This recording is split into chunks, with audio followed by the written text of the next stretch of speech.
Hindi mapigilan ng mga netizen, fans, at supporters na balikan ang huling mga social media posts ng 19 anyos na Ateneo de Manila University Blue Eagles basketball player na si Rene Clerk Baterbonia. Matapos ang kanyang malagim na pagpanaw kasama ang Nigerian student athlete na si Divine Adili sa isang team building activity sa Dipakulaw, Aurora noong June 8, 2026.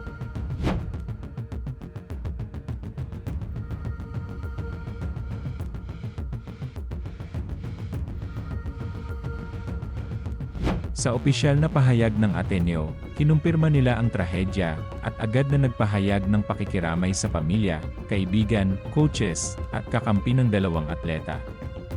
Mabilis ding kumalat sa social media ang balita, kung saan bumuhos ang mga mensahe ng lungkot at pakikidalamhati mula sa kapwa-atleta, alumni, at ordinaryong mamamayan na hindi makapaniwala sa biglaang pagkawala ng dalawang kabataan na puno pa ng pangarap.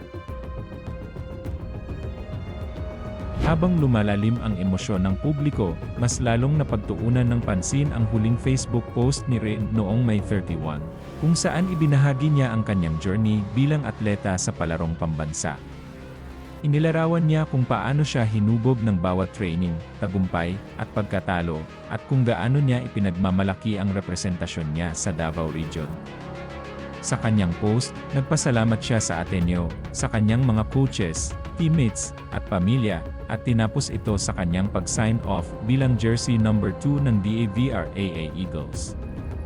Marami ang nagsabi na tila may malalim na emosyon ang kanyang post. Lalo na nang mapansin ang black and white photo at ang TikTok video niya na may hawak siyang medalya habang tumutugtog ang kantang Kalapastangan na may linyang "Mamamatay akong nakangiti" na ngayon ay binabalikan ng marami.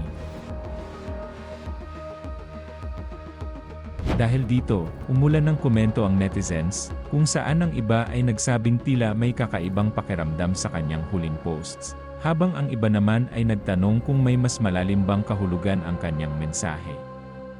May mga nagsabing tila foreshadowing ang kanyang mga salita at musika, lalo na ang kanyang pamamaalam bilang atleta.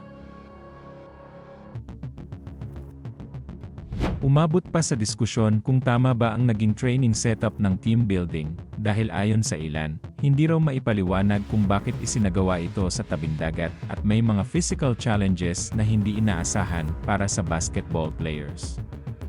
Ang iba ay nanawagan ng malinaw na investigasyon upang malaman ang buong katotohanan sa nangyari. Pumukaw din ng pansin ang pahayag ng abogado at content creator na si Attorney Reyes Del Rosario, na binigyang diin ang lalim ng trahedya at binanggit din ang viral na linyang "Mamamatay akong nakangiti". Inilarawan niya si Rene bilang isang 19 anyos na batang atleta na nagsikap para sa pamilya at nagtagumpay sa iba't ibang kompetisyon. Ayon sa kanya, mas lalong nakakalungkot ang insidente dahil sa mga huling post ni Rene na puno ng pasasalamat at pagmamalaki. Nagpahayag din siya ng hangaring matulungan ang pamilya ng biktima at humiling ng hustisya para sa dalawang atletang nasawi. Samantala, tiniyak ng Ateneo de Manila University na patuloy silang nakikiramay sa pamilya ng dalawang estudyante at magbibigay ng suporta sa mga naulila. Ayon naman sa Philippine National Police sa Aurora, batay sa paunang investigasyon, walang indikasyon ng foul play sa insidente. Habang nagpapatuloy ang pagluluksa, nananatiling buhay sa alaala ng marami si Rene bilang isang batang may pangarap, determinasyon, at dedikasyon sa larangan ng basketball, isang pangarap na biglang natigil sa trahedyang hindi inaasahan.